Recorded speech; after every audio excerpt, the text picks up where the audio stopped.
당장 책임자 나오라고 해. 이 빌어먹을 회사 대표 어디 있어. 고요함이 미덕인 ST글로벌의 1층 로비에 고성이 울려 퍼졌다.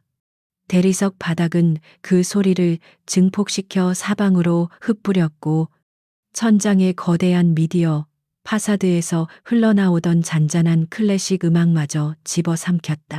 모든 것이 정지된 듯한 공간. 그 중심에 분노로 일그러진 얼굴의 한 남자가 서 있었다. 그의 이름은 강민혁. 최근 ST글로벌과의 대형 프로젝트 경쟁 입찰에서 고배를 마신 K테크의 대표였다. 값비싼 맞춤 정장은 구겨져 있었고 완벽하게 세팅했을 머리카락은 분을 이기지 못해 헝클어져 있었다. 그의 뒤에는 검은 양복을 입은 두 명의 거안이 그림자처럼 버티고 섰다. 그의 분노를 온몸으로 받아내고 있는 것은 인포메이션 데스크의 젊은 여성 직원 김지윤이었다.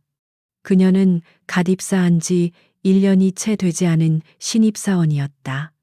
아침마다 정성껏 다렸을 유니폼은 꼿꼿했지만 데스크 아래로 감춘 그녀의 두 손은 가늘게 떨리고 있었다. 강민혁은 육중한 서류 가방을 대리석 데스크 위에 거칠게 내려놓았다. 쿵하는 굉음과 함께 지윤의 어깨가 움찔했다. 그녀는 애써 공포를 삼키며 훈련받은 대로 침착하게 응대하려 했다. 대표님께서는 현재 외부 미팅 중이십니다. 약속을 미리 잡지 않으시면. 약속. 내가 지금 약속 따질 기분으로 보여.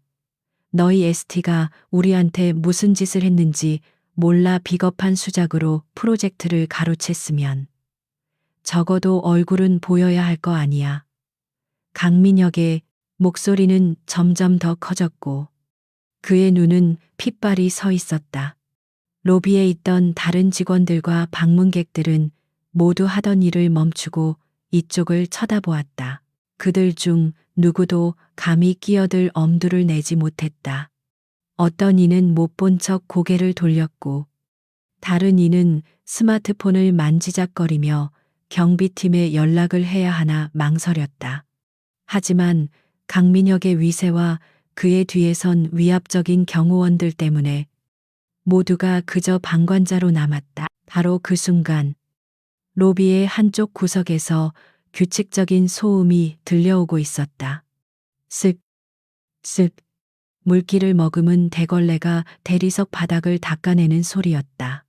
그 소리의 주인은 청소용 카트를 옆에 둔 채 묵묵히 바닥을 닦고 있는 한 중년 여성이었다. 그녀의 이름은 박서연. 흐릿한 회색의 청소복, 질끈 묶어 올린 머리, 화장기 없는 얼굴. 그녀는 이 화려하고 긴장감 넘치는 공간에서 마치 다른 차원의 사람처럼 보였다. 로비의 그 누구도 그녀의 존재를 특별히 인식하지 못했다. 그녀는 그저 배경의 일부, 가구와 같은 존재였다. 서연은 강민혁의 고함에도 지윤의 공포에도 아무런 표정 변화 없이 자신의 일에만 집중했다. 그녀의 눈은 오직 대리석 바닥의 얼룩을 향해 있었다. 그녀의 움직임에는 군더더기가 없었다. 최소한의 동작으로 최대의 효율을 내는 수년간 몸에 밴 듯한 기계적인 정확성이 엿보였다. 강민혁은 지윤의 대답이 없자 더욱 화가 치밀었다. 그는 데스크를 손바닥으로 내리치며 소리쳤다. 야, 너 귀먹었어. 당장 내 상사, 아니 그 위에 있는 놈이라도 불러와. 내가 오늘 여기서 끝장을 보고 갈 테니까. 그의 입에서는 험한 욕설이 섞여 나왔다. 김지윤의 눈에는 눈물이 그렁그렁 맺혔다. 그녀는 입술을 깨물며 어떻게든 상황을 수습하려 했지만 사회초년생인 그녀가 감당하기에는 너무나 벅찬 상황이었다. 그녀는 보안팀 호출 버튼을 누르고 싶었지만 강민혁의 시선이 마치 족쇄처럼 그녀를 올가매고 있었다. 그때까지도 박서연은 묵묵히 바닥을 닦고 있었다. 그녀는 강민혁과 데스크로부터 약 10m 떨어진 곳에서 일하고 있었다. 그녀의 귀에도 모든 상황이 똑똑히 들려왔지만 그녀는 여전히 미동도 하지 않았다. 마치 폭풍의 눈 속에 있는 것처럼 그녀 주변의 공기만이 평온했다. 서연의 눈은 바닥을 향해 있었지만 그녀의 모든 감각은 열려 있었다. 그녀는 강민혁의 목소리 톤 변화, 그의 불안정한 호흡, 두 경호원의 미세한 자세 변화까지 모두 감지하고 있었다. 그녀의 뇌는 냉정하게 상황을 분석하고 있었다. 대상 1. 극도의 흥분 상태. 통제, 불능. 대상 2. 산. 전문 경호원. 그러나 자세가 해이함. 위협 수준. 중하. 강민혁은 더 이상 참을 수 없다는 듯 들고 있던 서류 뭉치를 지윤의 얼굴을 향해 집어 던졌다. 내까짓게 뭘 안다고 여기서 버티고 서 있어. 하얀 종이들이 눈처럼 흩날리며 지윤의 머리와 어깨 위로 떨어졌다. 몇몇 종이에 날카로운 모서리가 그녀의 뺨을 스쳤다. 아, 지윤은 짧은 비명을 질렀다. 결국 참았던 눈물 한 방울이 그녀의 뺨을 타고 흘러내렸다. 그것이 기폭제가 되었다. 로비에 있던 사람들 사이에서 작은 웅성거림이 일었다. 아무리 그래도 여직원의 얼굴에 서류를 던지는 것은 명백히 선을 넘은 행동이었다. 한 용기 있는 남자 직원이 나서려 했지만 강민혁의 경호원 중 한 명이 그를 노려보자 그대로 자리에 얼어붙었다. 공포는 용기보다 전염성이 강했다. 로비는 다시 침묵에 휩싸였다. 오직 지윤의 작은 흐느낌만이 희미하게 들려왔다. 강민혁은 지윤의 눈물을 보고 비웃었다.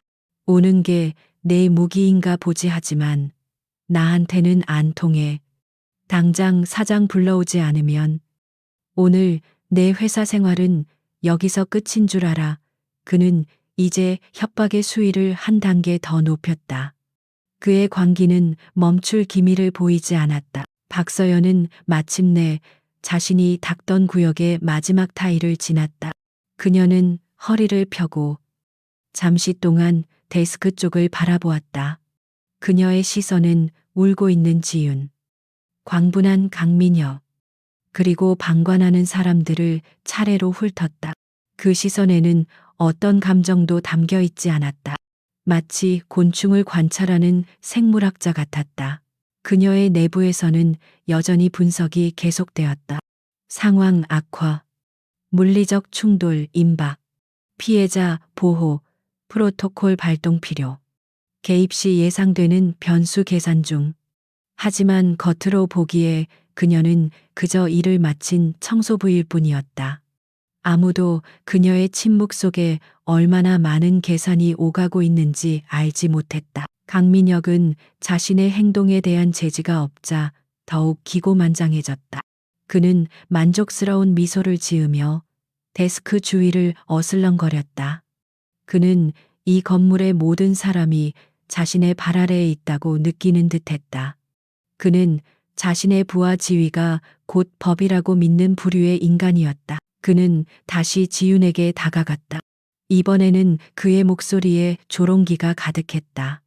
아가씨, 그렇게 울고만 있을 거야. 오빠가 화가 많이 났는데. 어떻게 풀어줄 건가? 그는 역겨운 농담을 던지며 지윤의 턱을 향해 손을 뻗었다. 그 순간 지윤은 공포로 온몸이 마비되었다. 그녀는 피할 생각조차 하지 못하고 눈을 질끈 감았다. 주변의 사람들도 모두 숨을 죽였다. 이제는 정말 돌이킬 수 없는 일이 벌어지기 직전이었다. 경비팀은 왜 이렇게 늦는 것인가? 모두가 속으로 외치고 있었다. 박서연은 청소 카트를 벽 쪽으로 조용히 밀었다. 그녀의 움직임은 여전히 소리가 없었다. 그녀는 카트에서 새 걸레를 꺼내는 척하며 사실은 자신의 신체 상태를 최종 점검하고 있었다. 근육의 긴장도, 호흡의 깊이, 주변 사물과의 거리, 모든 것이 완벽하게 계산되고 있었다. 강민혁의 손가 지윤의 얼굴에 닿기 직전 그는 갑자기 멈칫했다. 데스크 너머로 손을 뻗으려던 그의 몸이 앞으로 쏠리면서 균형을 잃을 뻔했다. 그는 짜증을 내며 소리쳤다. 어떤 새끼가 미는 거야. 하지만 그를 민 사람은 아무도 없었다. 강민혁은 분노에 차 주변을 둘러보았다. 그리고 마침내 그의 시선이 멈췄다. 그의 발밑에는 방금 전까지 그가 보지 못했던 무릉덩이가 있었다. 그리고 그 무릉덩이의 끝에는 한 손에 대걸레를 든 청소부가 서 있었다. 박서연은 아무 말 없이 강민혁을 바라보고 있었다. 그녀가 일부러 그의 동선에 맞춰 바닥을 더 미끄럽게 닦아놓은 것이었다. 너무나 자연스러운 행동이었기에 아무도 그것이 의도된 방해 행위라고는 생각하지 못했다. 오직 강민혁만이 본능적으로 자신을 향한 적의를 느꼈다. 아줌마, 지금 나한테 시비 거는 거야. 눈 똑바로 뜨고 일하네. 강민혁은 화풀이 대상을 찾았다는 듯 서연에게 달려들 기세였다. 그는 자신의 분노를 가장 만만해 보이는 상대에게 터뜨리려 하고 있었다. 그것이 약자를 대하는 그의 방식이었다. 서연은 대답하지 않았다. 그녀는 그저 무표정한 얼굴로 서 있을 뿐이었다. 그녀의 침묵은 강민혁의 분노에 기름을 부었다. 그는 서연의 멱살이라도 잡을 것처럼 그녀에게 성큼성큼 다가갔다. 로비의 긴장감은 이제 최고조에 달했다. 그러나 강민혁은 서연에게 도달하기 전에 목표를 바꿨다. 그는 이 모든 상황을 만든 원흉인 ST 글로벌에 대한 복수를 먼저 해야겠다고 생각했다. 그는 다시 데스크로 몸을 돌렸다. 내년부터 박사를 내주지. 그는 으르렁거리며 데스크 안쪽으로 손을 뻗어 김지윤의 팔을 거칠게 움켜쥐었다. 꺄! 마침내 지윤의 입에서 비명이 터져 나왔다. 그녀의 가녀린 팔이 강민혁의 소나기에서 옴짝달싹 못했다. 공포와 고통으로 그녀의 얼굴이 하얗게 질렸다. 로비의 모든 이들이 경악했지만 두 명의 경호원이 버티고 서 있는 한 아무도 나설 수 없었다. 정의는 무력했고 폭력은 힘을 얻고 있었다. 김지윤의 비명이 대리석 로비의 차가운 공기를 날카롭게 갈랐다. 그 비명은 단순한 놀람이 아니었다. 그것은 인간의 존엄성이 짓밟히는 순간에 터져나오는 고통과 공포의 결정체였다. 로비에 있던 모든 이들의 심장이 철렁 내려앉았다. 폭력이 현실이 되는 순간이었다. 모두가 얼어붙었을 때 단 한 사람만이 움직였다. 박서연이었다. 그녀는 소란의 중심을 향해 걸음을 옮겼다. 그녀의 발걸음은 서두르지 않았지만 한 걸음 한 걸음에 낭비가 없었다. 마치 정해진 좌표를 향해 나아가는 무인기처럼 정확하고 망설임이 없었다. 그녀는 강민혁의 등 뒤로 다가가지 않았다. 대신 그가 김지윤의 팔을 비틀고 있는 데스크 측면으로 접근했다. 그녀의 움직임은 너무나 조용하고 자연스러워서 흥분한 강민혁과 그의 경호원들은 그녀가 바로 옆에 설 때까지 알아차리지 못했다. 서연은 들고 있던 대걸레를 조용히 내려 강민혁과 김지윤 사이에 가로막듯이 세웠다. 젖은 걸레가 바닥에 닿으며 툭 하는 작은 소리를 냈다. 그 소리는 크지 않았지만 극도의 긴장감 속에서는 천둥처럼 들렸다. 그제야 강민혁은 고개를 돌려 그녀를 보았다. 박서연은 강민혁의 눈을 똑바로 쳐다보며 나지막이 말했다. 그녀의 목소리는 어떤 감정도 실려 있지 않아 오히려 더 차갑게 들렸다. 선생님, 여기는 공공장소입니다. 다른 사람들에게 피해를 주고 계십니다. 그녀는 존댓말을 사용했지만 그 안에는 경고의 의미가 명확히 담겨 있었다. 강민혁은 순간 할 말을 잃었다. 그는 자신의 귀를 의심했다. 감히 이 빌딩에서 가장 미천한 존재로 보이는 청소부 아줌마가 자신에게 훈계를 하고 있었다. 그는 몇 초간의 정적 끝에 마치 세상에서 가장 웃긴 농담을 들은 사람처럼 폭소를 터뜨렸다. 하하하하하. 그의 웃음소리에 두 명의 경호원도 따라 웃었다. 그들의 웃음에는 경멸과 조롱이 가득했다. 로비의 다른 사람들은 불안한 눈빛으로 상황을 지켜보았다. 저 여자가 미친 걸까? 아니면 상황 파악이 안 되는 걸까?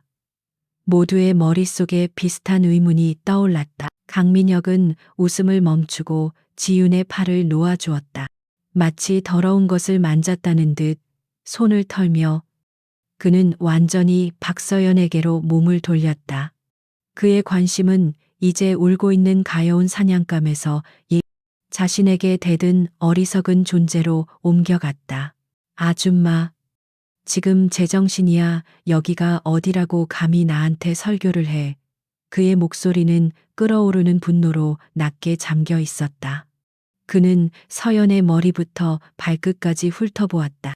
낮고 색바랜 청소복, 땀에 젖은 머리카락, 아무런 표정이 없는 몸이 건조한 얼굴. 그는 서연의 어깨를 손가락으로 툭툭 치며 말했다. 내 분수를 알아야지.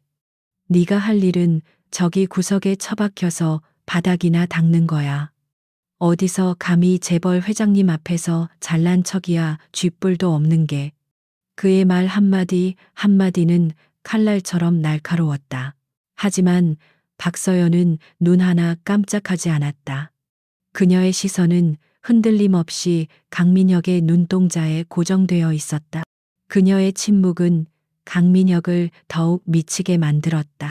그는 자신의 권위가, 자신의 돈과 힘이 이 보잘것없는 여자에게는 통하지 않는다는 사실에 모욕감을 느꼈다. 왜 대답이 없어 벙어리야. 아니면 내 말이 무서워서 오줌이라도 지릴 것 같아. 강민혁은 한 걸음 더 다가서며 그녀의 개인 공간을 침범했다. 그의 거대한 몸이 서연의 작은 체구를 압도하는 것처럼 보였다. 그는 일부러 위협적인 분위기를 조성하고 있었다. 김지우는 데스크 뒤에서 공포에 질린 채 서연을 바라보았다. 자신 때문에 저 사람이 봉변을 당하고 있었다. 그녀는 미안함과 두려움에 몸이 떨렸다.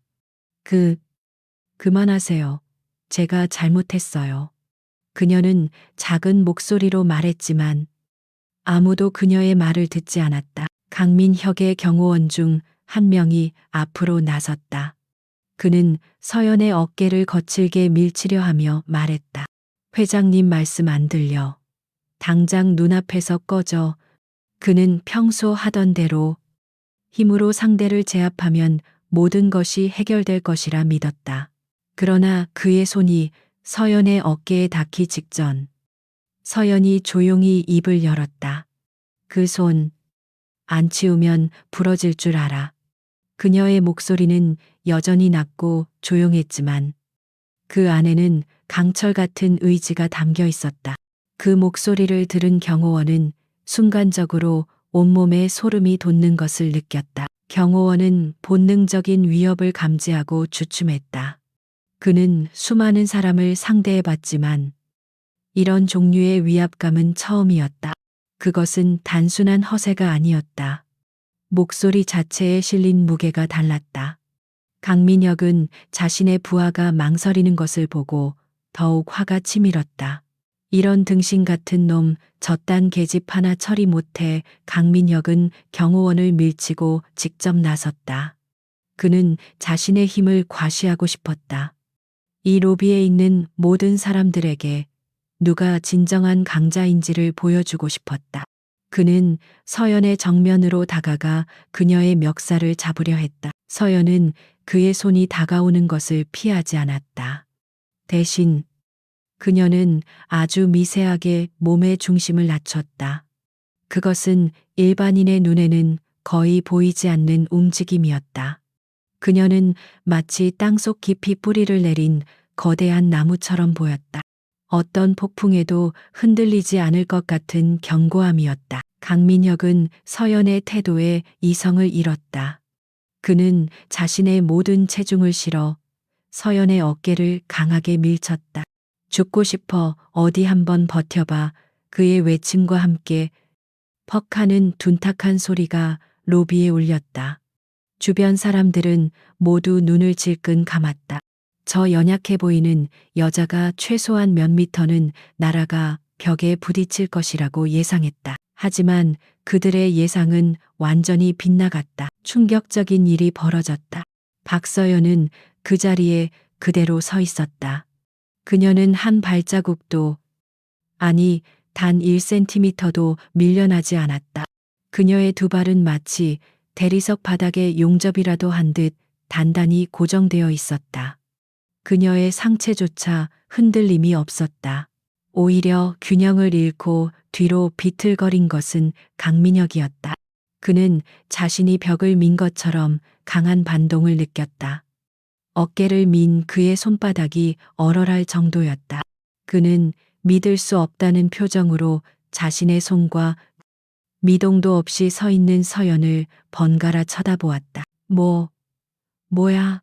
그의 입에서 나온 것은 분노의 고함이 아닌 당혹감이 가득한 중얼거림이었다. 로비의 공기가 순간적으로 얼어붙었다. 시끄럽던 공간에 완전한 침묵이 찾아왔다. 방금 전까지 서연을 동정하거나 비웃던 사람들의 입이 모두 떡 벌어졌다. 두 명의 경호원 역시 눈이 휘둥그레졌다. 그들은 전문가였다. 그들은 힘의 원리를 알고 있었다.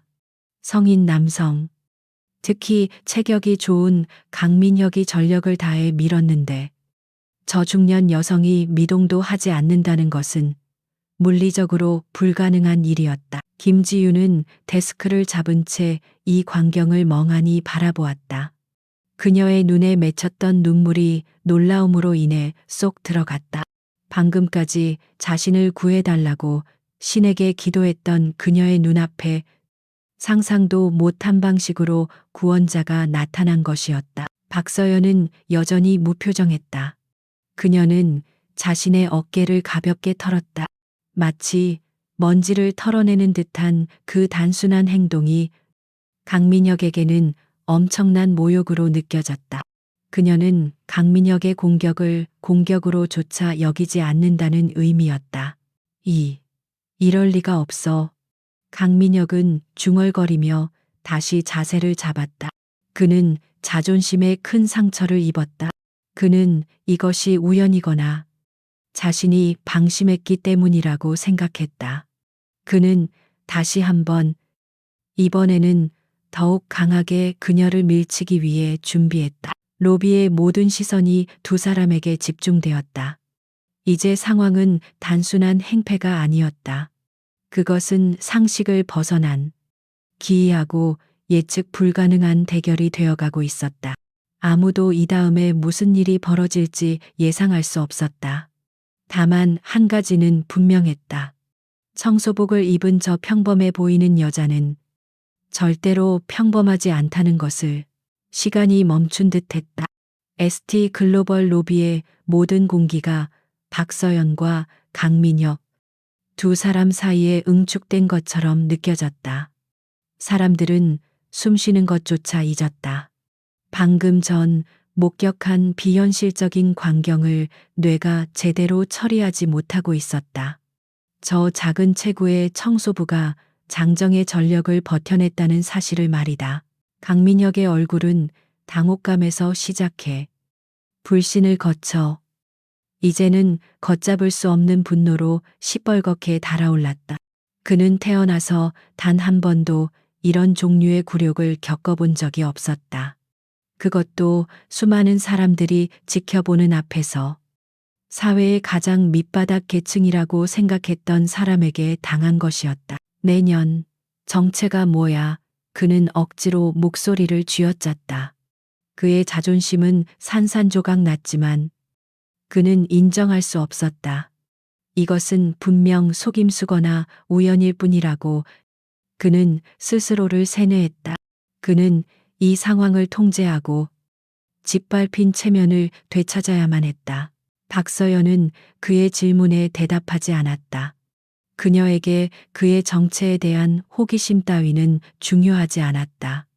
그녀의 눈에는 오직 위험 요소와 민간인 피해 가능성만이 입력되고 있었다. 그녀는 조용히 주변을 다시 한번 스캔했다.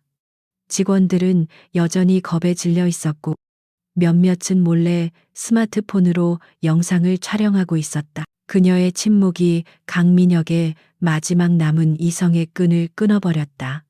그는 이제 이 여자를 단순히 제압하는 것을 넘어 철저하게 파괴해야겠다고 결심했다.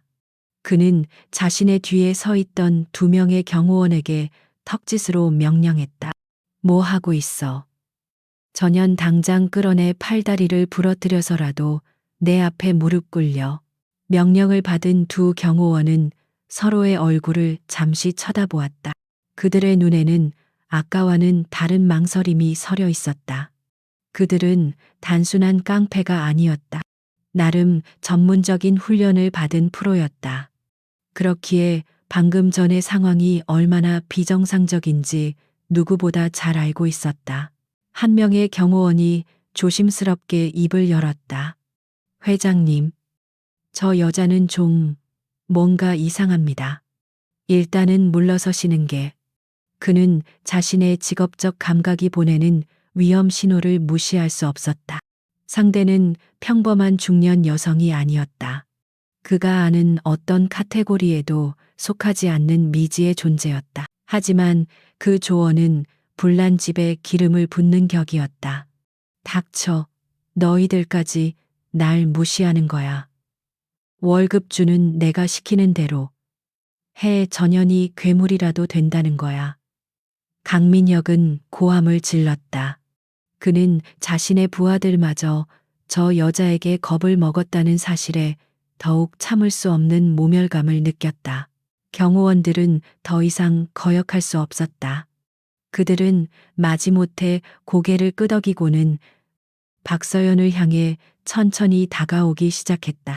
그들은 서연을 중심으로 반원을 그리며 압박해 들어왔다.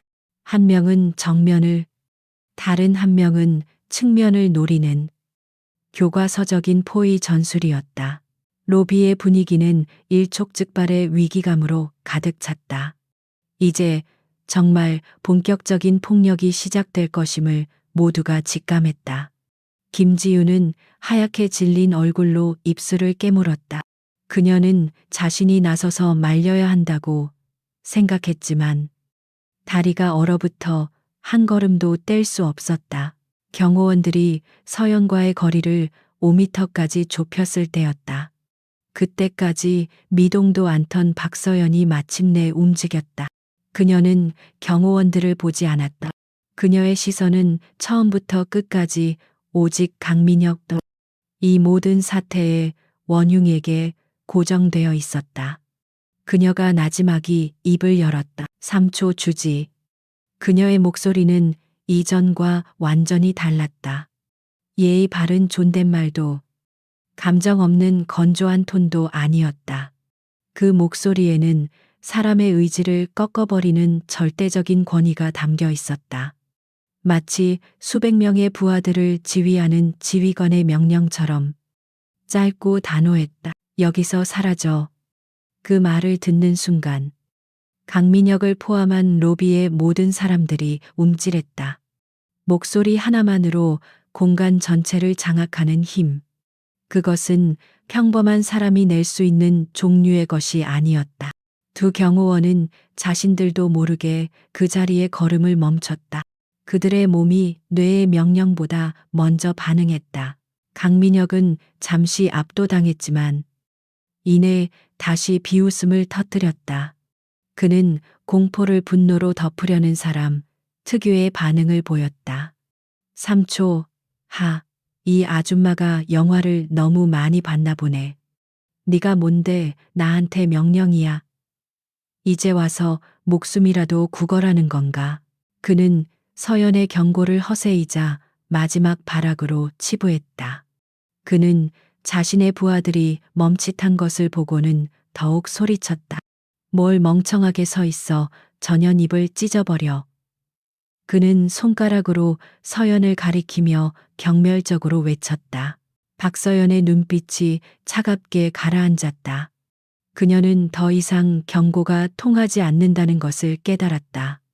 그녀는 강민혁을 향해 마지막으로 한 번 더 말했다. 목소리는 이제 감정조차 느껴지지 않는 얼음과 같았다. 기회는 줬다.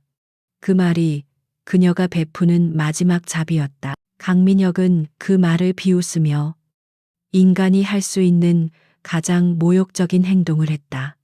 그는 바닥을 향해 고개를 숙였다. 그리고는 퇴하는 소리와 함께 박서연이 방금 전까지 정성껏 닦아놓은 거울처럼 빛나는 대리석 바닥에 가래침을 뱉었다. 그것은 단순한 침이 아니었다. 그것은 그녀의 노동에 대한, 그녀의 존재 자체에 대한 능멸이었다. 그가 뱉은 오물은 서연이 지키려 했던 최소한의 질서와 존중의 선을 넘어 그녀의 인내심이라는 마지막 둑을 무너뜨리는 기폭제가 되었다. 순간 박서연의 주변 공기가 변했다. 지금까지 그녀를 감싸고 있던 고요하고 절제된 기운이 사라졌다. 그 자리에는 날카롭게 벼려진 칼날 같은 순도 높은 살기가 자리 잡았다. 그것은 너무나도 강렬해서 몇 미터 떨어진 사람들조차 피부로 그 냉기를 느낄 수 있을 정도였다. 로비의 모든 소음이 사라졌다. 강민혁의 역겨운 침 뱉는 소리를 마지막으로 세상은 완전한 무음의 상태에 빠진 듯했다. 사람들은 본능적으로 깨달았다. 진짜가 나타났다는 것을. 그들은 지금 전설이나 영화 속에서나 볼 법한 무언가가 깨어나는 순간을 목격하고 있었다. 강민혁은 자신의 행동이 어떤 결과를 초래할지 전혀 알지 못했다. 그는 승리감에 도취되어 비열한 미소를 짓고 있었다. 그는 서연을 향해 의기양양하게 외쳤다. 봤어, 이게 바로 내 수준이야. 더러운 걸레 옆에 더러운 침.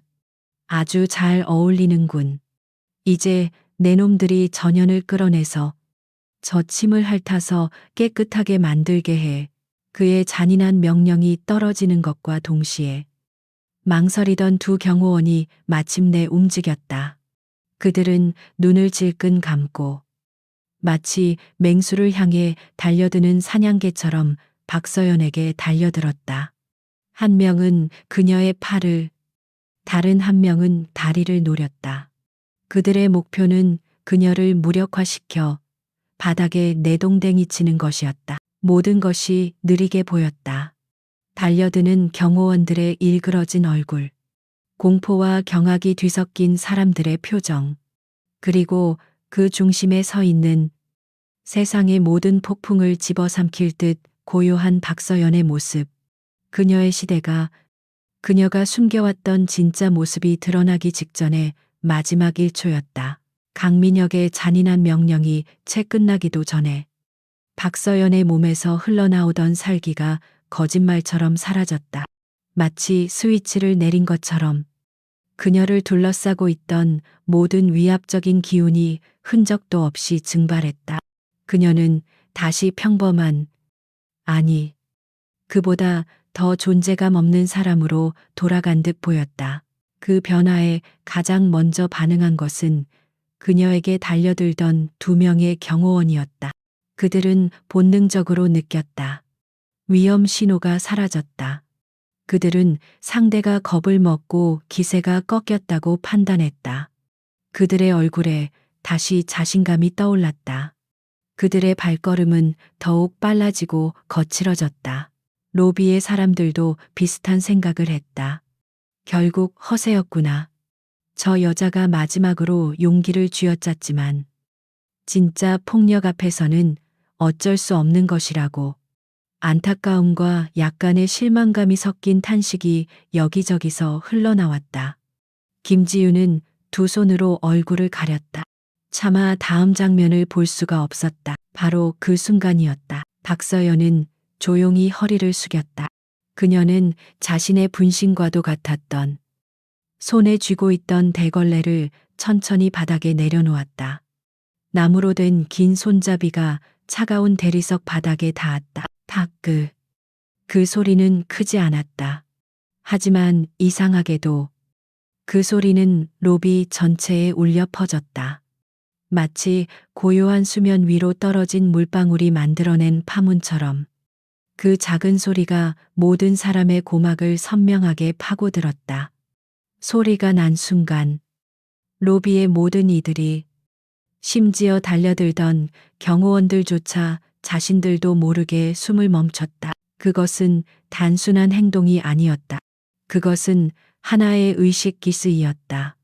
청소부 박서연이 자신의 역할을 내려놓는 순간, 평범한 시민의 가면을 벗어 던지는 순간, 그리고 과거의 자신, 진짜 자신을 해방시키는 순간이었다.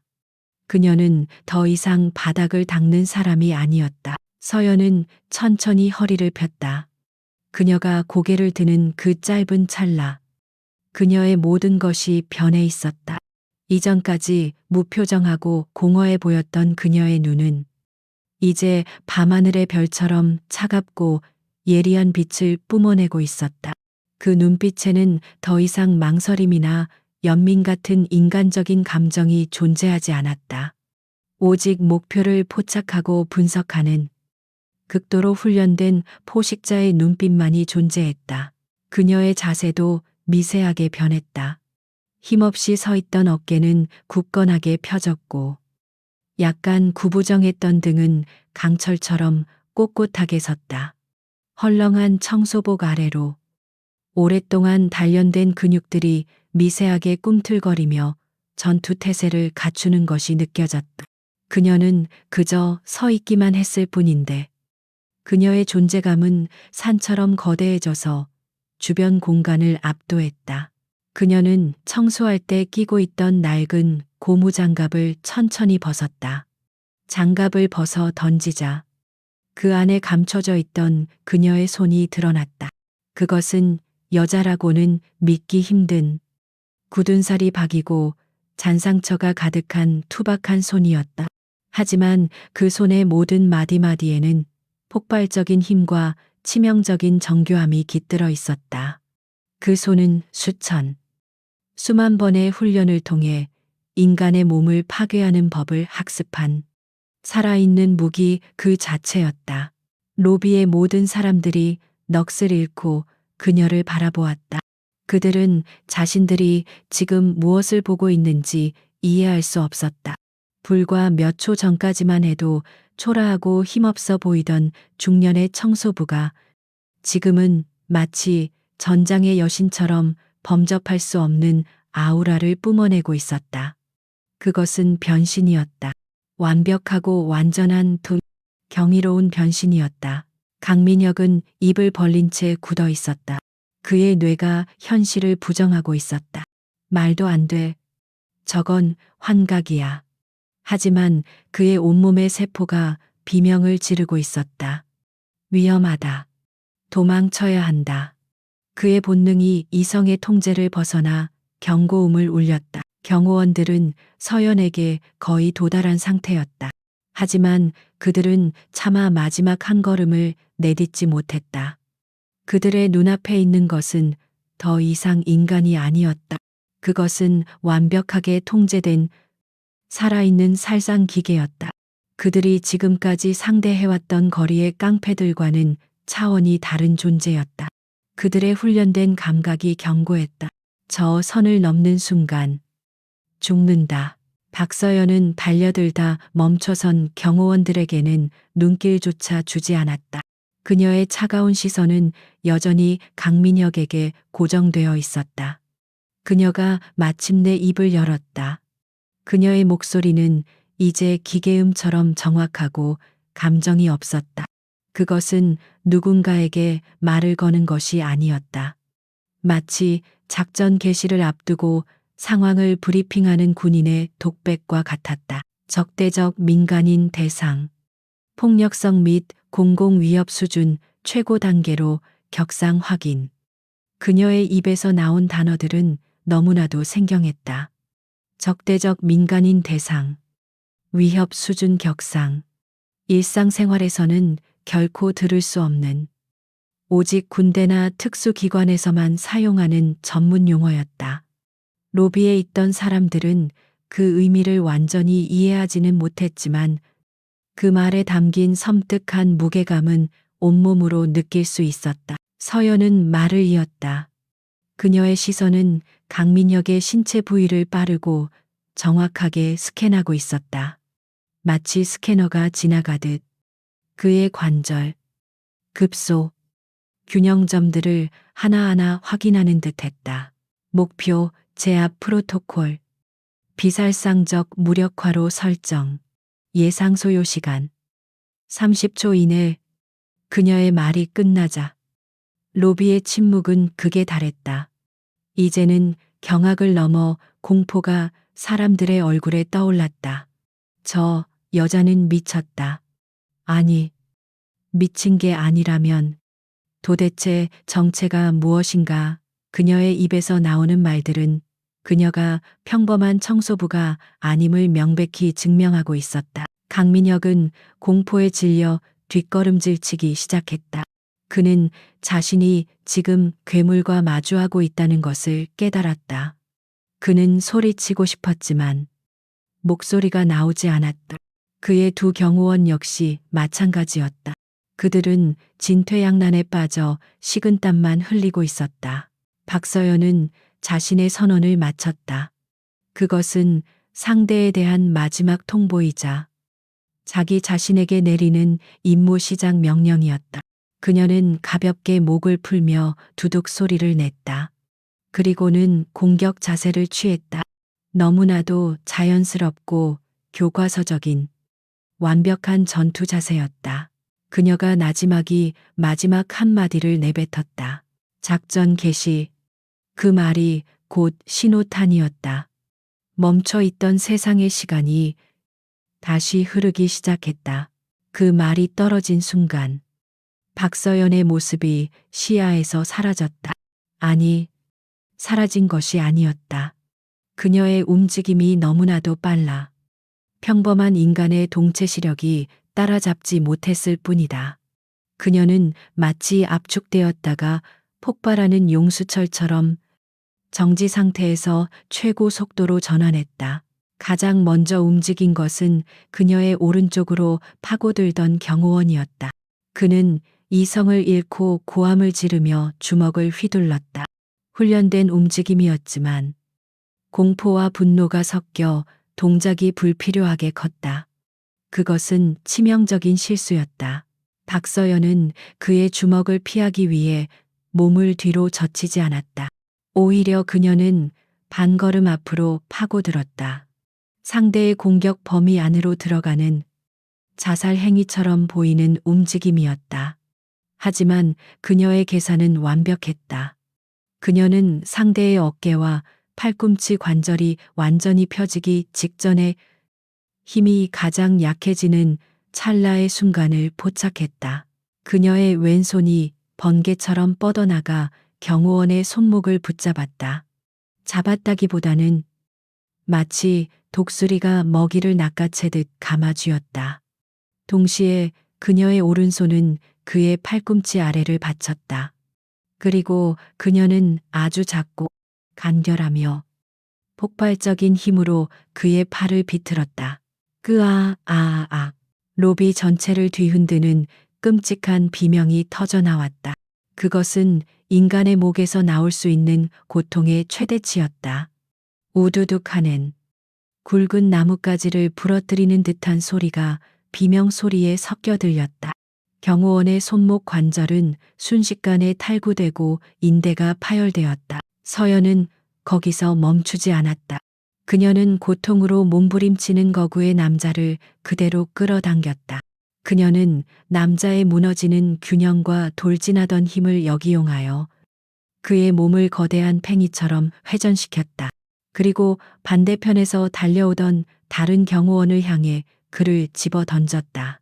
두 번째 경호원은 동료의 몸이 자신을 향해 날아오는 것을 보고 경악했다.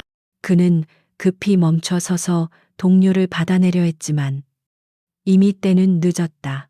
100kg이 넘는 두 개의 거대한 몸이 쿵 하는 굉음과 함께 서로 부딪혔다. 그들은 볼링핀처럼 뒤엉켜 대리석 바닥 위로 나뒹굴었다. 로비에 있던 사람들은 자신의 눈을 의심했다. 이 모든 일이 눈 깜짝할 사이에 벌어졌다. 단 3초. 시계의 초침이 3번 움직이는 동안 건장한 전문 경호원 2명이 속수무책으로 무력화되었다.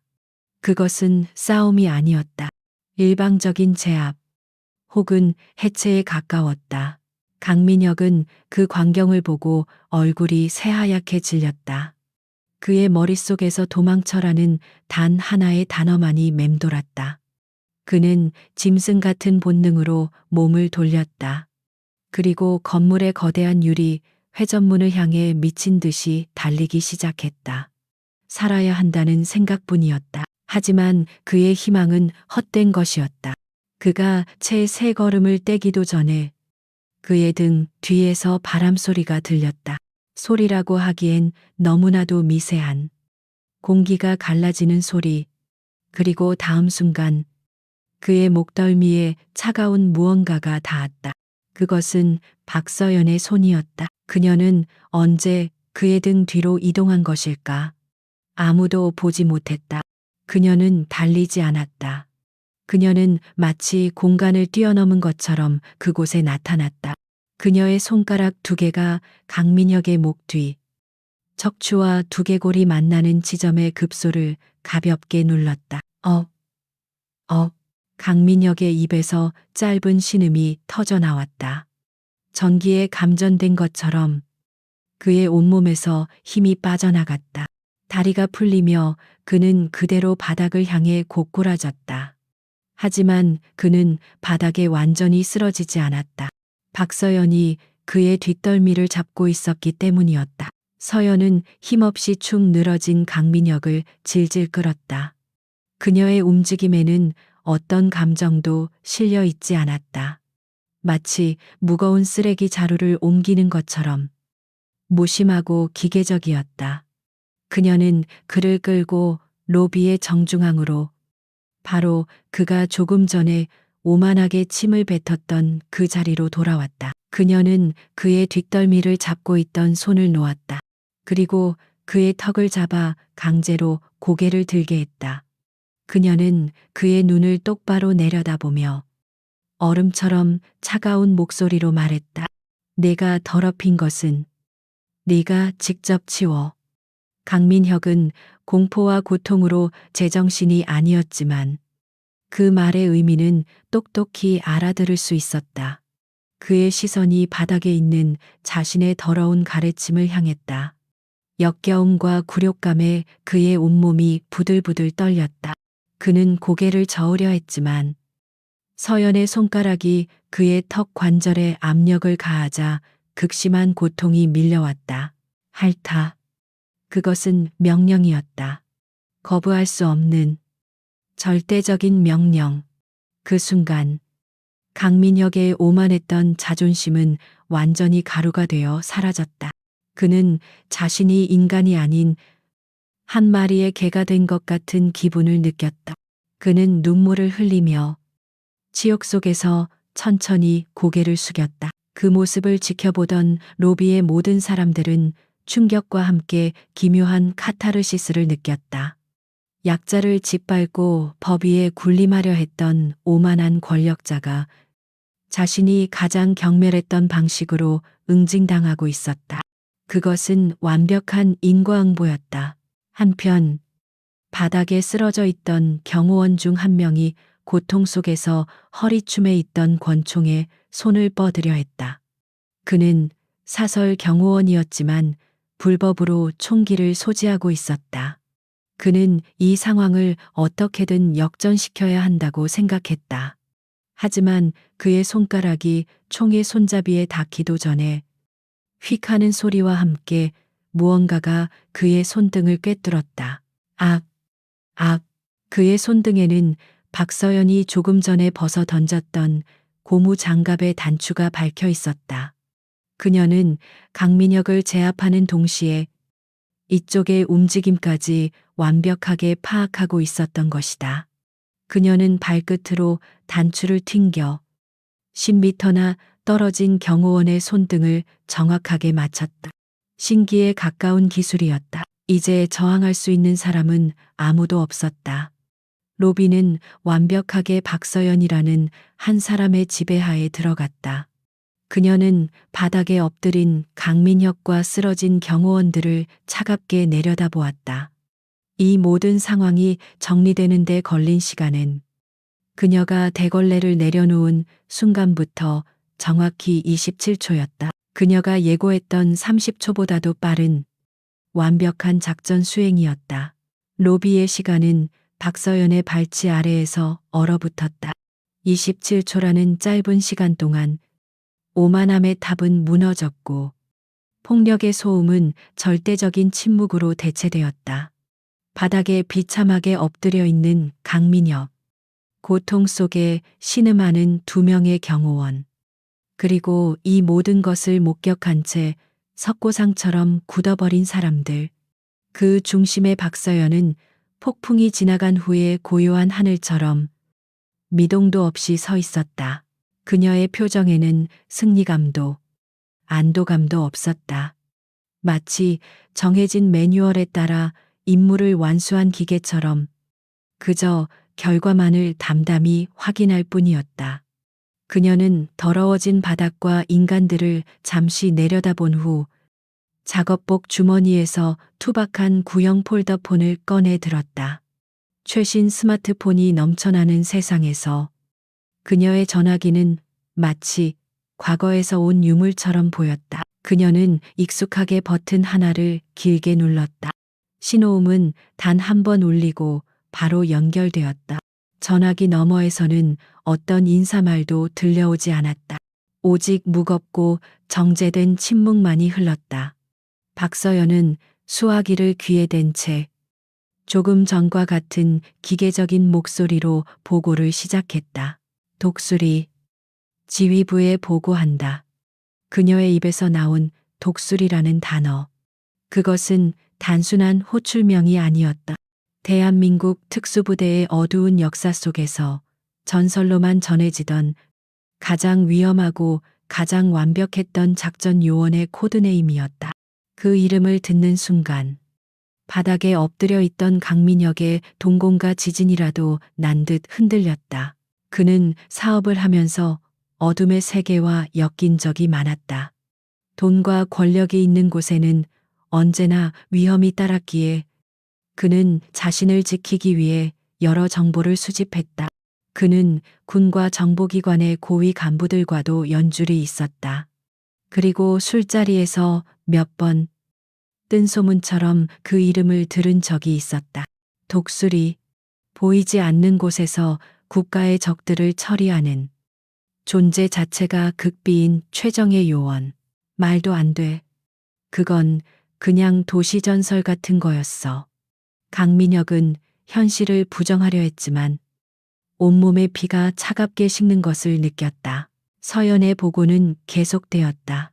인증 코드, 알파, 3분, 현재 위치, ST 글로벌 본사 로비, 민간 보안, 위협 상황 발생, 주동자 K테크 대표 강민혁 포함 3명 제압 완료, 사상자 없음. 그녀의 보고는 군더더기 없이 정확하고 간결했다. 마치 전투 상황 보고서 SIT의 리필을 그대로 읽는 것 같았다.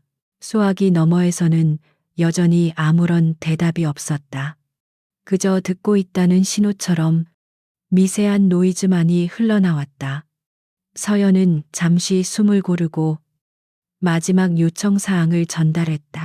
이것이 그녀가 이 상황을 마무리 짓는 방식이었다. 강민혁 대표 및 K테크 관련 불법 무기 소지, 탈세, 주가 조작 등 모든 혐의에 대한 전면 조사 및 관련 자산 동결을 요청한다.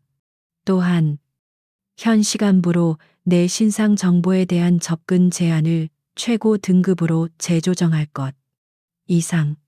그 말을 끝으로 그녀는 통화 종료 버튼을 눌렀다. 총 통화 시간은 30초도 되지 않았다. 강민혁은 이제 공포를 넘어 절망의 나락으로 떨어졌다. 불법 무기 소지, 탈세, 주가 조작. 그것은 그가 비밀스럽게 쌓아 올린 부와 성공의 기반이었다. 아무도 모를 것이라 생각했던, 완벽하게 감춰두었던 자신의 치부였다. 그런데 저 여자는 그 모든 것을 이미 알고 있었다. 그녀의 전화 한 통이 자신이 평생을 바쳐 이룩한 모든 것을 파괴할 수 있다는 것을 깨달았다. 그는 자신이 건드린 것이 단순한 무술고수가 아니라 국가의 그림자 그 자체였다는 것을 뒤늦게 알았다. 로비의 다른 사람들은 그녀의 통화 내용을 완전히 이해하지는 못했다. 하지만 자산 동결, 최고 등급과 같은 단어들이 주는 무게감만으로도 저 여성이 상상을 초월하는 권력을 가진 인물이라는 것을 어렴풋이 짐작할 수 있었다. 그들은 이제 서연을 경외의 눈빛으로 바라보기 시작했다. 박서연은 전화기를 다시 주머니에 넣었다. 그녀는 더 이상 바닥에 엎드린 인간들에게는 관심이 없었다. 그녀의 임무는 끝났다. 이제 남은 것은 처리뿐이었다. 그녀는 자신이 내려놓았던 대걸레를 향해 천천히 걸어갔다. 그녀는 다시 청소부의 역할로 돌아가 이 소란이 남긴 흔적들을 조용히 지울 생각이었다. 하지만 그녀가 대걸레를 집어 들기 전 로비의 거대한 회전문이 소리 없이 열렸다. 요란한 사이렌 소리도 경광등의 번쩍임도 없었다. 검은색 세단 여러 대가 조용히 건물 앞에 멈춰 섰고 그 안에서 검은 정장을 입은 남자들이 내렸다. 그들은 경찰도 일반 경비 요원도 아니었다. 한치의 오차도 없는 통일된 움직임. 감정을 읽을 수 없는 냉정한 얼굴. 그리고 정장 안으로 언뜻 비치는 장비들.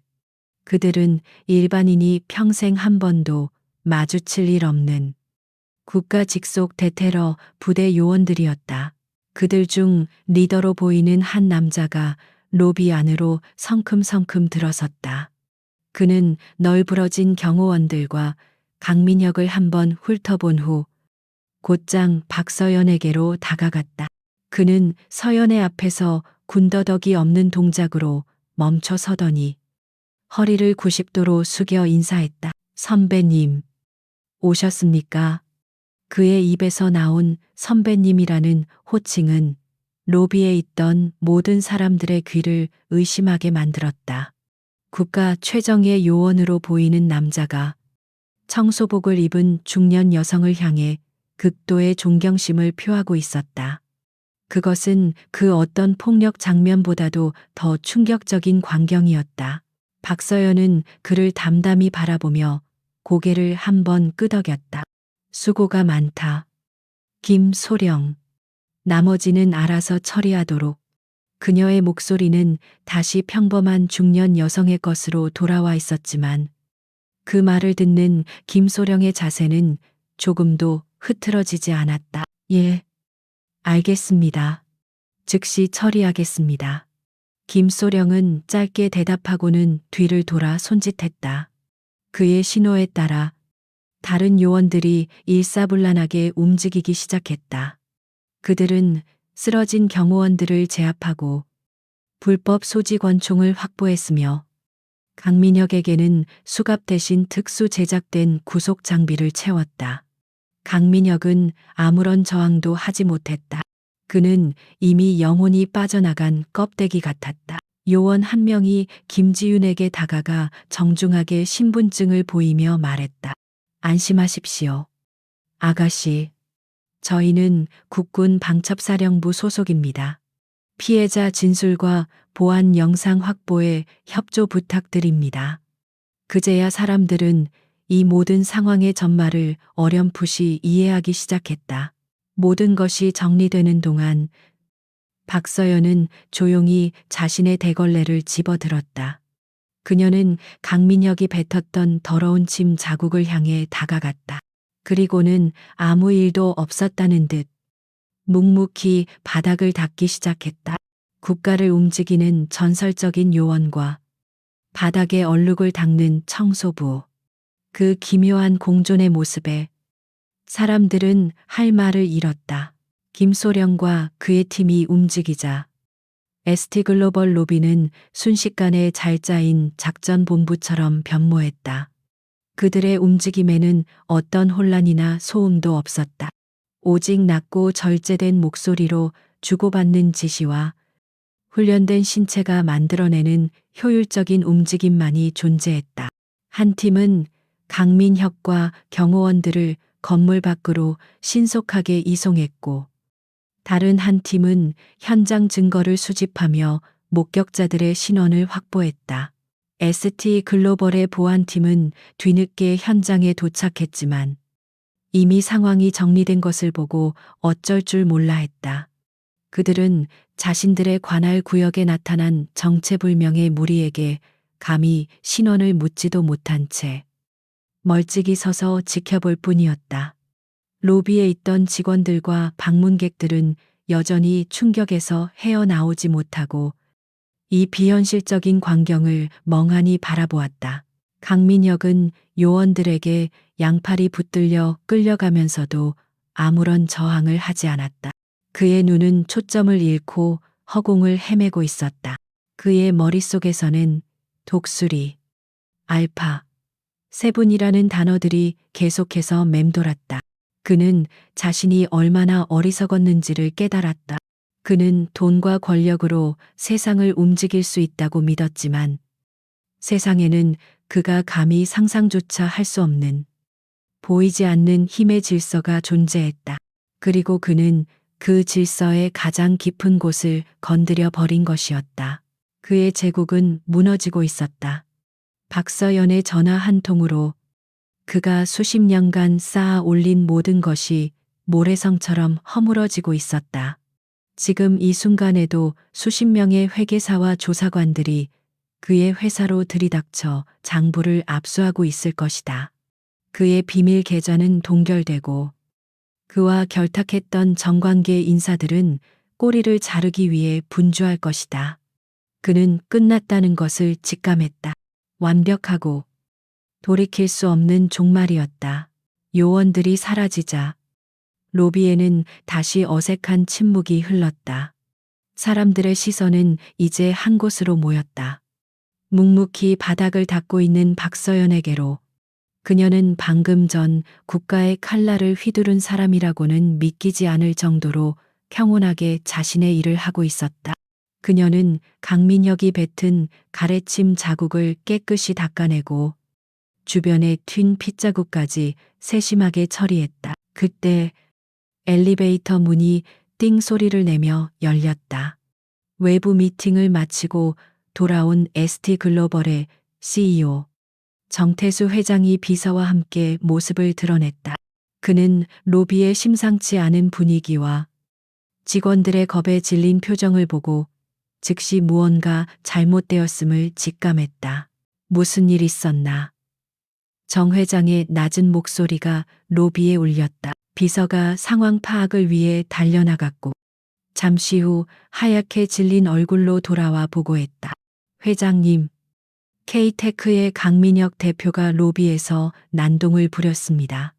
그런데 비서는 말을 잇지 못하고 박서연 쪽을 힐끔 쳐다보았다. 정 회장의 시선이 자연스럽게 박서연에게로 향했다.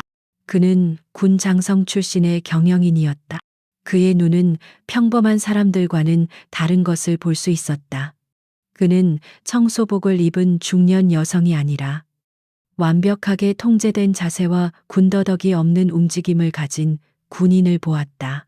그녀의 주변을 맴도는 고요하지만 날카로운 기운을 본능적으로 감지했다. 보안실. 로비 CCTV 영상을 내 집무실로 즉시 연결해. 정 회장은 짧게 명령하고는 엘리베이터로 돌아섰다. 그는 자신의 예감이 틀리지 않았음을 확신했다. 한편 김지우는 인포메이션 데스크 뒤에서 조심스럽게 걸어 나왔다. 그녀는 두려움과 혼란 속에서도 자신을 구해준 은인에게 감사 인사를 해야 한다는 생각뿐이었다. 그녀는 떨리는 발걸음으로 박서연에게 다가갔다. 박서연은 그녀가 다가오는 것을 느꼈지만 하던 일을 멈추지 않았다. 저기. 지우는 겨우 목소리를 쥐어짰다. 정말 감사합니다. 뭐라고 감사를 드려야 할지. 그녀의 눈에는 다시 눈물이 그렁그렁 맺혔다. 공포가 아닌 순수한 감사와 감동의 눈물이었다. 박서연은 마침내 바닥 닦는 것을 멈추고 허리를 폈다. 그녀는 지윤을 돌아보았다. 그녀의 눈빛은 다시 예전처럼 무심하고 평온해져 있었다. 하지만 그 깊은 곳 어딘가에 아주 희미한 온기가 스치는 듯했다. 그녀는 아무 말도 하지 않았다. 그저 지윤의 어깨를 가볍게 한번 토닥여 주었다. 그것만으로도 충분했다. 그 따뜻하고 단단한 손길에 지윤은 모든 위로를 받은 기분이었다. 그녀는 더 이상 말을 잇지 못하고 그저 고개만 숙였다. 박서연은 자신의 일을 마쳤다고 판단했는지 대걸레를 청소 카트에 정리하기 시작했다. 그녀는 이제 곧 퇴근 시간이었다.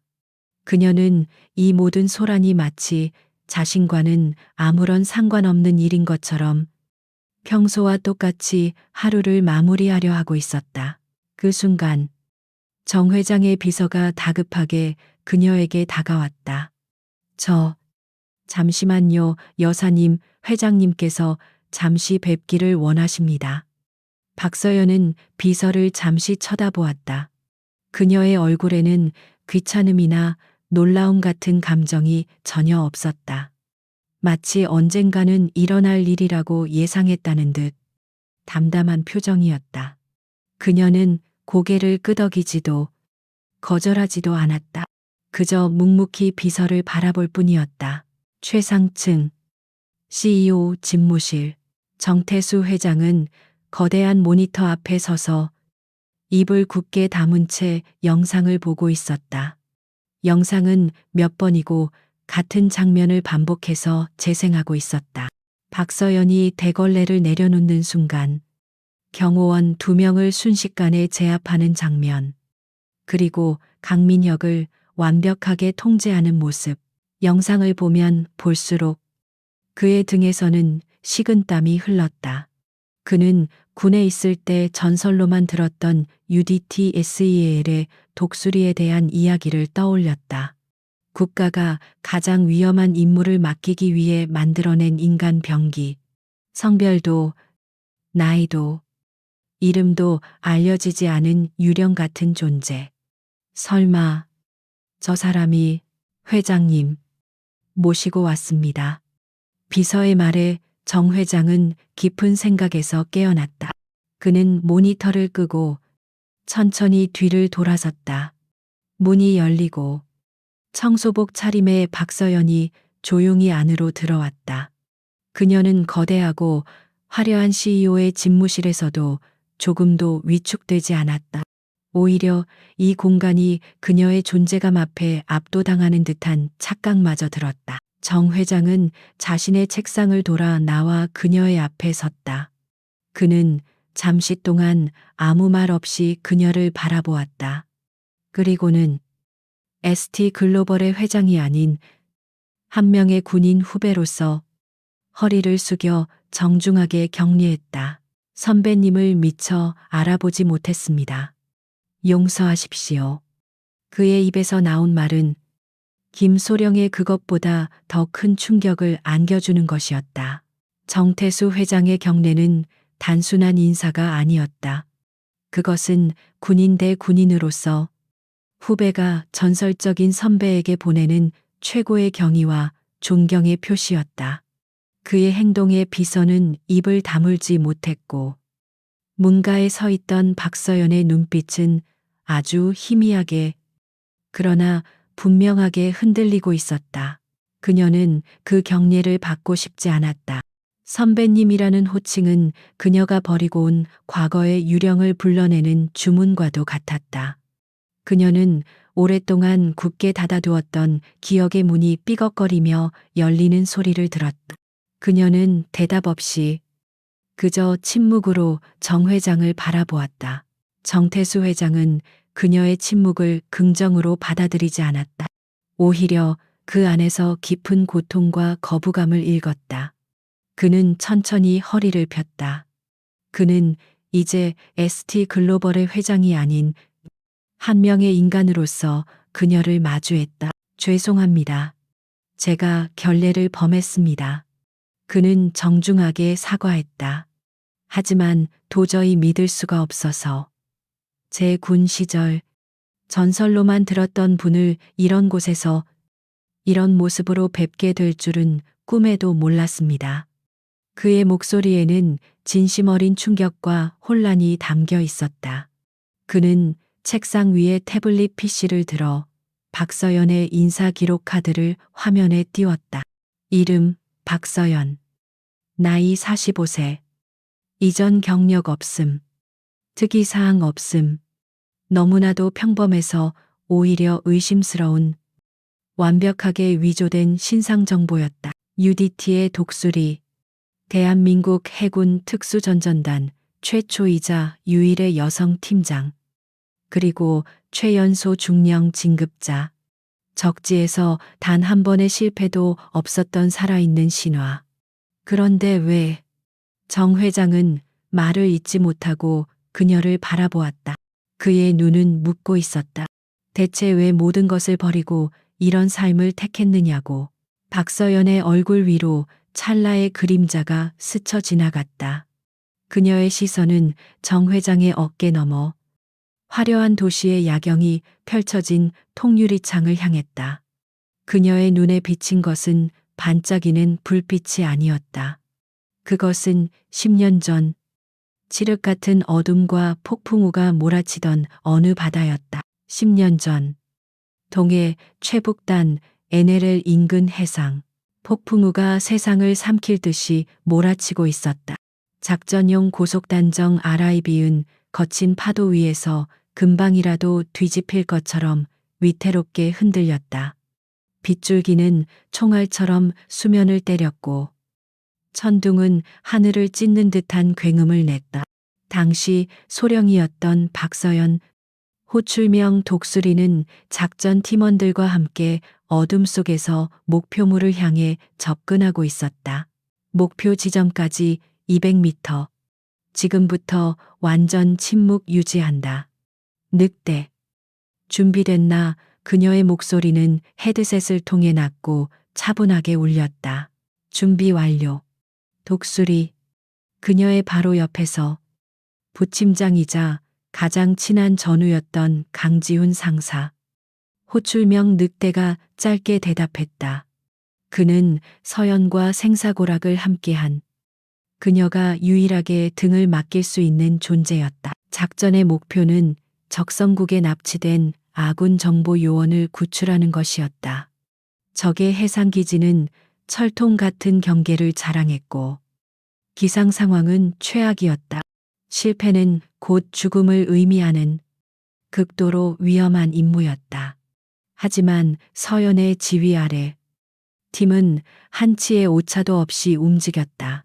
그들은 유령처럼 기지에 침투했고 소리 없이 경계 병력을 제압했다. 그리고 마침내 감금되어 있던 정보 요원을 찾아내는 데 성공했다. 모든 것이 그녀의 계획대로 완벽하게 진행되고 있었다. 문제는 퇴출 과정에서 발생했다. 3번 퇴출로. 적증원 병력 확인 경로를 우회한다. 예상치 못한 적의 움직임이었다. 서연은 즉시 판단을 내리고 팀을 이끌어 예비 퇴출로로 방향을 틀었다. 하지만 그곳에는 더 큰 함정이 기다리고 있었다. 적들이 설치해 놓은 부비 트랩이었다. 압력 감지식 폭발물을 선두에 섰던 대원이 발견하고 아슬아슬하게 멈춰 섰다. 모두가 숨을 죽인 순간 기지 전체에 비상경보가 울렸다. 그들의 침투가 발각된 것이었다. 사방에서 총알이 빗발치기 시작했다. 젠장 전원 엄폐 요원부터 어무에서 탈출시킨다. 서연은 소리치며 구출한 정보 요원을 자신의 등 뒤로 숨겼다. 바로 그때였다. 적이 쏜 유탄 한 발이 그들이 엄폐한 구조물 바로 옆에 떨어졌다. 피할 시간이 없었다. 모두가 죽음을 직감한 그 찰나의 순간 강지훈 상사 늑대가 움직였다. 그는 망설임 없이 자신의 몸을 날려 서연과 정보요원의 앞을 가로막았다. 독수리, 그것이 그가 남긴 마지막 말이었다. 쾅 하는 굉음과 함께 그의 몸이 폭발의 충격을 전부 흡수했다. 서연의 눈앞에서 가장 믿었던 전우의 몸이 파편과 화염에 휩싸였다. 시간은 영원처럼 길게 늘어졌다. 그녀의 귀에는 아무 소리도 들리지 않았다. 오직 눈앞의 끔찍한 광경만이 슬로우 모션처럼 펼쳐지고 있었다. 정신을 차렸을 때 그녀의 얼굴은 뜨거운 무언가로 축축했다. 그것은 빗물도 바닷물도 아니었다. 바로 옆에서 산화한 전우의 피였다. 그녀는 울부짖지 않았다. 슬퍼할 시간도 없었다. 그녀의 머릿속에서 모든 감정이 사라졌다. 오직 임무 완수라는 단 하나의 목표만이 남았다. 그녀는 남은 팀원들을 이끌고 지옥 같은 총격전을 뚫고 정보 요원을 무사히 구출해냈다. 그리고 강지훈 상사의 싸늘한 시신도 함께 수습했다. 작전은 성공이었다. 군은 그녀를 영웅으로 칭송했다. 그녀는 훈장을 받았고 중령으로 특진했다. 하지만 그녀에게 남은 것은 깊은 죄책감과 지울 수 없는 트라우마뿐이었다. 그녀는 매일 밤 꿈속에서 자신을 부르던 강지훈의 마지막 목소리를 들었다. 그녀는 자신이 그를 죽였다고 생각했다. 자신의 판단 착오가, 자신의 부족함이 그를 죽음으로 몰고 갔다고 자책했다. 영웅이라는 칭호는 그녀에게 족쇄가 되었다. 훈장은 낙인처럼 느껴졌다. 결국 그녀는 모든 것을 버리기로 결심했다. 그녀는 군에 전역 지원서를 냈고 자신의 존재를 세상에서 지워버렸다.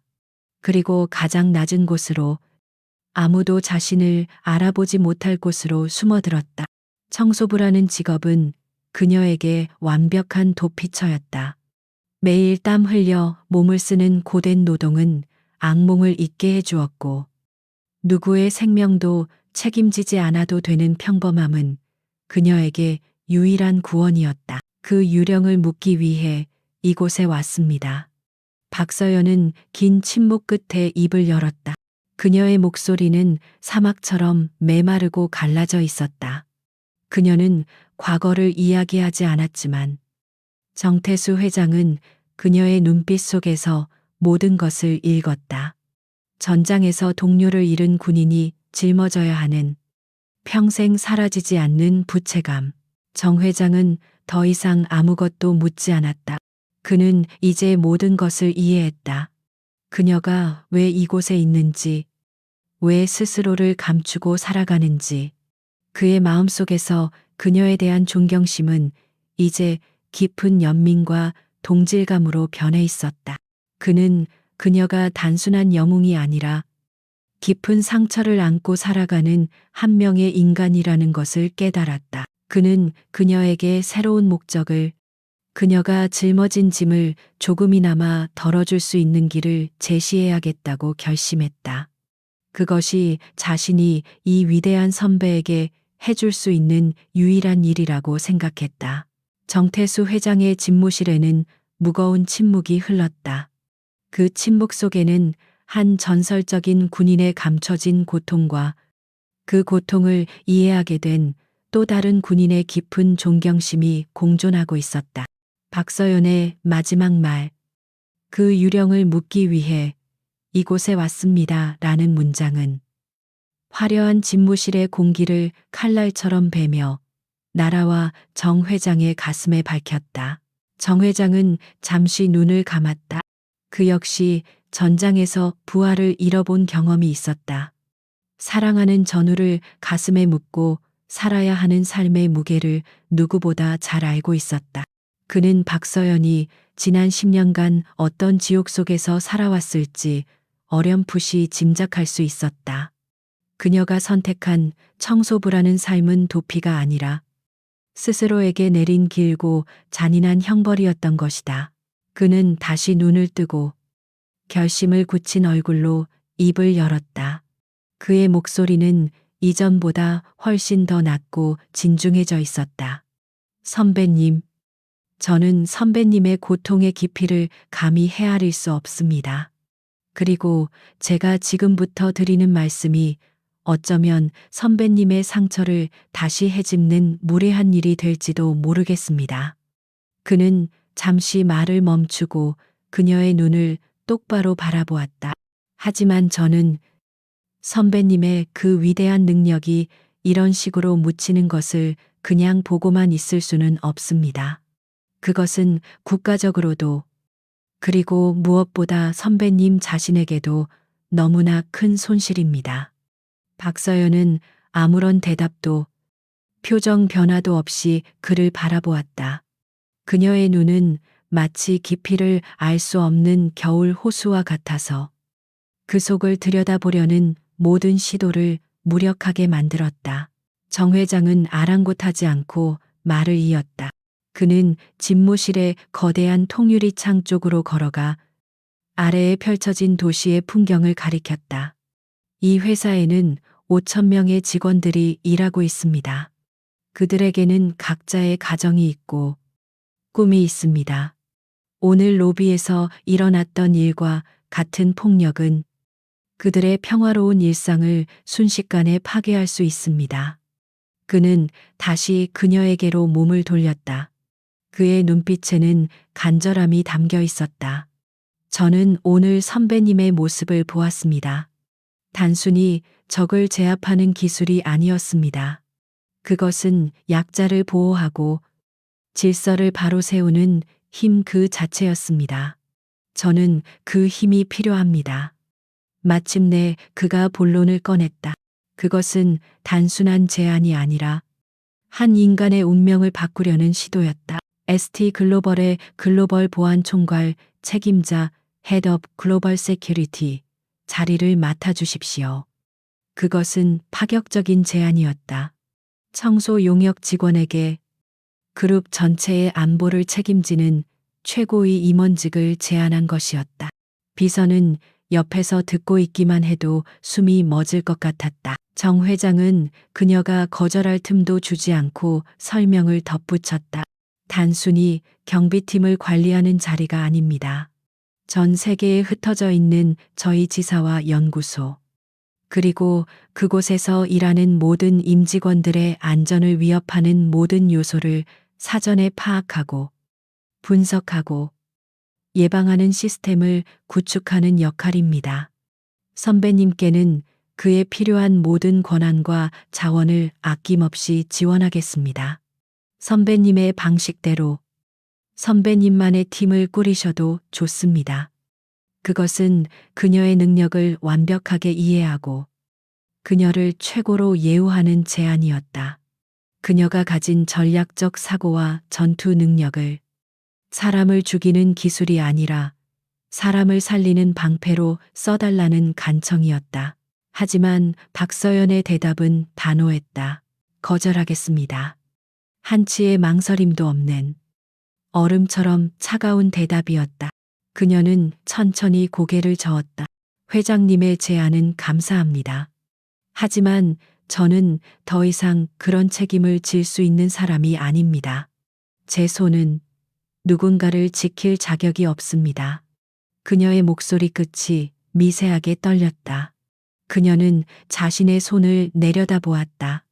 굳은 살이 박인 그 손에는 아직도 10년 전 전우의 피가 묻어 있는 것만 같았다. 그녀는 몸을 돌려 출입문을 향해 걸어갔다. 그녀는 이 대화를 끝내고 다시 자신의 동굴 속으로 돌아가고 싶었다. 책임과 의무, 그 모든 것으로부터 벗어나고 싶었다. 잠깐만요. 정 회장이 다급하게 그녀를 불렀다. 그의 목소리에는 이제 애원이 아닌 단호한 의지가 실려 있었다. 박서연 중령님. 그는 일부러 그녀의 옛 계급을 불렀다. 그 호칭에 문으로 향하던 서연의 발걸음이 우뚝 멈췄다. 정 회장은 그녀의 등 뒤에 대고 말했다. 정말 그렇게 생각하십니까? 선배님의 전후, 늑대가 자신의 목숨을 바쳐 선배님을 구한 이유가 남은 평생을 걸레질이나 하며 과거의 그림자 속에서 살게 하기 위함이었을 거라고 정말 생각하십니까? 그의 말은 비수처럼 날아가 박서연의 심장에 밝혔다. 늑대, 강지훈, 다른 누구도 아닌 정 회장의 입에서 그 이름이 나오는 순간 서연의 철옹성 같던 방어벽에 균열이 가기 시작했다. 그녀의 어깨가 가늘게 떨렸다. 정 회장은 그녀에게 다가가 그녀의 옆에 섰다. 그는 그녀의 시선을 피하지 않고 말을 이었다. 그의 희생은 헛된 것이 아니었습니다. 그는 선배님을 살렸고 선배님은 그 덕분에 오늘 김지윤이라는 젊은 직원을 구했습니다. 아무도 다치게 하지 않고 오직 질서만을 바로잡았습니다. 그것이 바로 선배님이 가진 힘의 진정한 가치입니다. 그는 목소리를 높였다. 과거의 힘이 파괴를 위한 것이었다면 이제 그 힘을 지키기 위해 사용하십시오. 선배님의 죄책감을 유령처럼 묻어두지 마시고 다른 사람들을 지키는 방패로 만들어 그를 기리십시오. 그것이야말로 죽은 전후의 희생을 진정으로 의미 있게 만드는 길이 아닙니까? 그의 마지막 말은 집무실 전체를 울렸다. 그것은 단순한 설득이 아니었다. 한 군인이 다른 군인의 잠든 영혼을 깨우는 절박한 외침이었다. 박서연은 아무 말도 하지 못했다. 그녀는 고개를 숙인 채 주먹을 꽉 쥐었다. 정 회장의 말은 그녀가 지난 10년간 애써 외면해왔던 진실을 정면으로 찔러왔다. 그녀는 도망치고 있었을 뿐 아무것도 해결하지 못했다는 사실. 그녀의 삶 자체가 죽은 전우에 대한 모독이 될 수도 있다는 뼈아픈 진실. 오랜 침묵 끝에 그녀는 겨우 입을 열었다. 생각할 시간을 주십시오. 그 목소리는 이전의 단호함을 잃고 길을 잃은 사람처럼 흔들리고 있었다. 정 회장은 더 이상 그녀를 붙잡지 않았다. 그는 고개를 끄덕였다. 얼마든지요. 하지만 너무 오래는 아니었으면 합니다. 세상에는 선배님의 보호를 필요로 하는 사람들이 너무나 많으니까요. 박서연은 대답 없이 집무실을 나섰다. 그녀는 엘리베이터를 타지 않고 비상계단을 통해 한층 한층 걸어 내려갔다. 그녀의 머릿속은 수만 가지 생각으로 뒤엉켜 있었다. 그녀는 건물의 중간층에 있는 휴게실 창가에 멈춰 섰다. 유리창에 비친 자신의 모습이 보였다.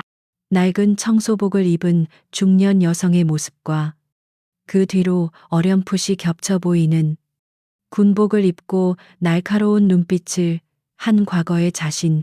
그녀는 오랫동안 그 두 개의 자아를 바라보았다.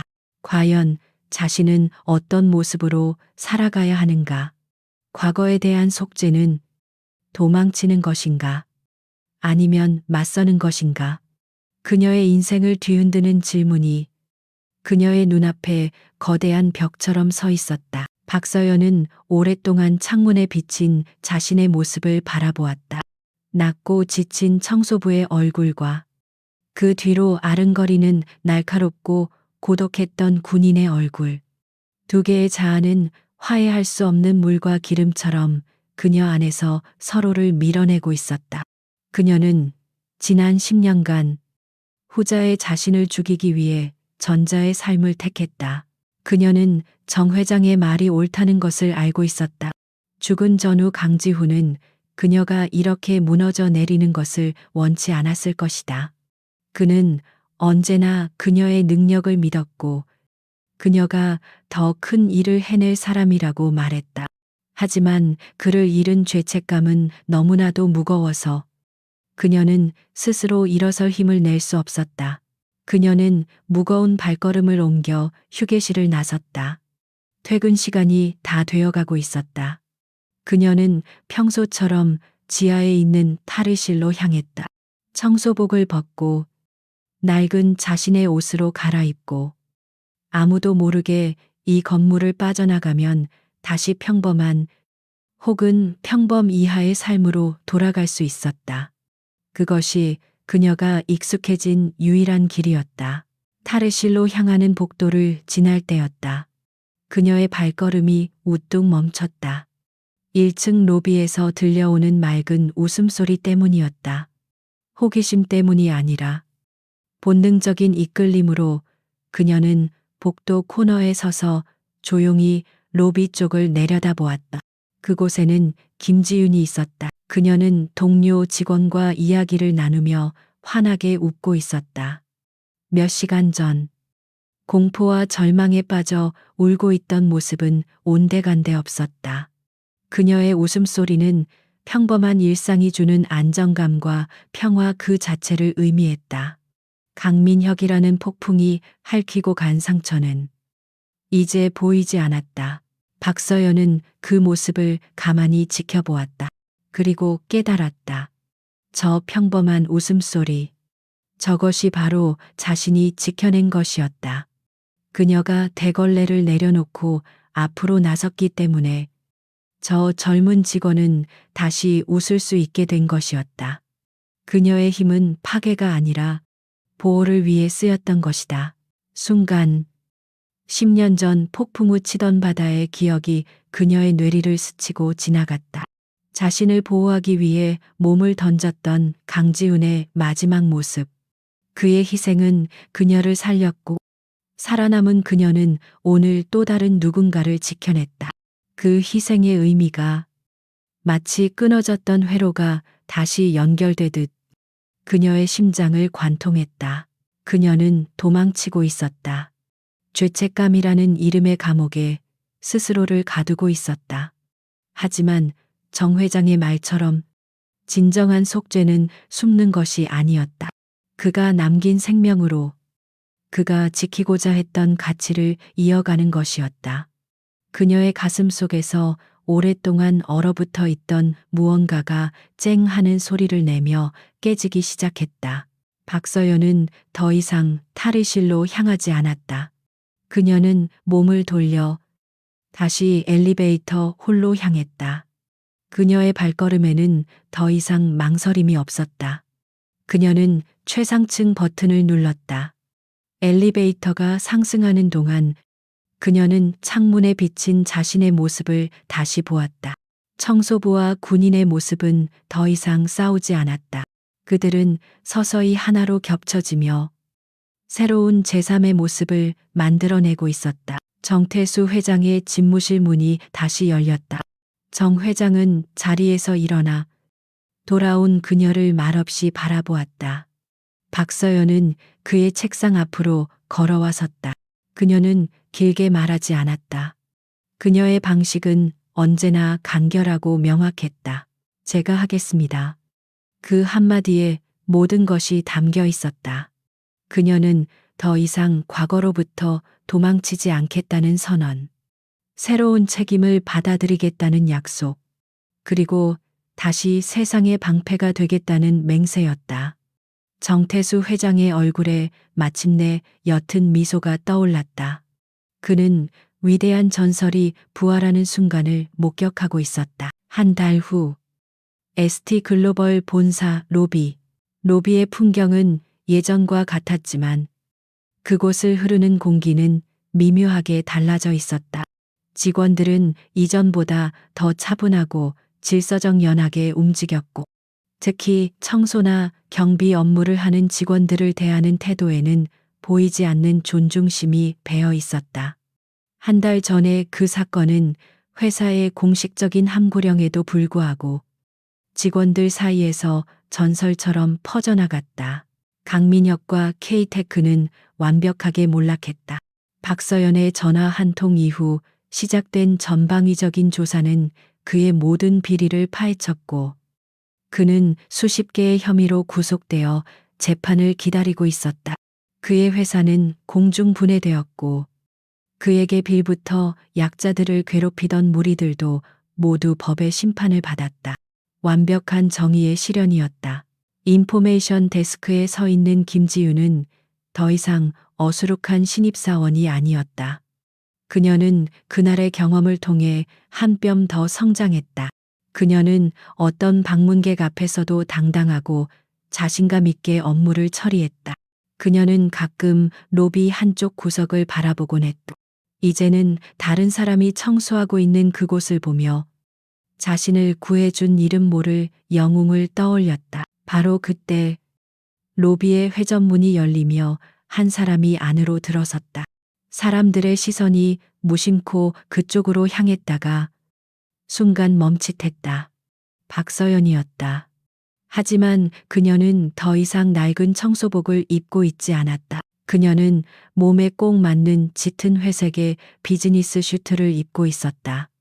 화려한 디자인은 아니었지만 활동성을 고려한 기능적인 디자인과 단단한 소재는 그녀의 다부진 체형과 어우러져 범접할 수 없는 권위를 뿜어냈다. 질끈 묶었던 머리는 단정한 올림머리로 바뀌었고 손에는 대걸레 대신 최신 보안 정보가 표시된 태블릿 PC가 들려 있었다. 그녀는 ST 글로벌의 초대 글로벌 보안 총괄 책임자 박서연 이사였다. 그녀는 로비에 들어서자마자 걸음을 멈추고 잠시 동안 주변을 둘러보았다. 그녀의 눈빛은 더 이상 공허하지 않았다. 그녀의 시선은 로비의 모든 동선, 출입구의 위치, CCTV의 사각지대, 비상 상황 시 대피로까지 모든 것을 한눈에 꿰뚫어 보는 전문가의 그것이었다. 그녀는 이 거대한 건물의 수호신이 되어 있었다. 그녀의 시선이 인포메이션 데스크에 서 있는 김지윤과 마주쳤다. 지윤은 숨을 멈췄다. 자신을 구해준 은인이자 이제는 회사의 전설이 된 인물.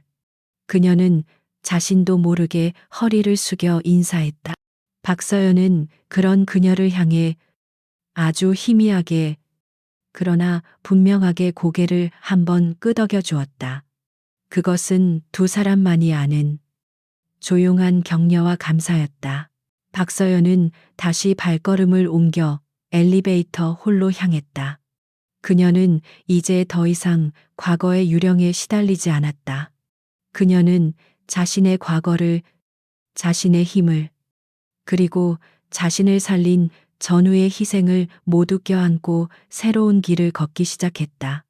그녀는 이제 어둠 속에서 국가의 적을 상대하는 독수리가 아니었다.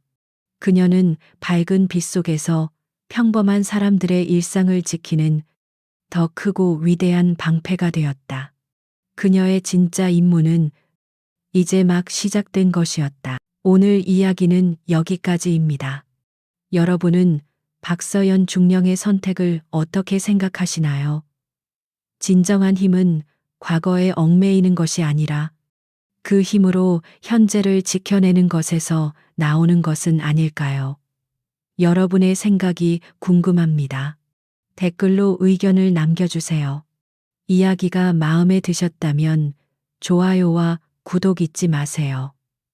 다음에는 더 흥미로운 이야기로 찾아뵙겠습니다.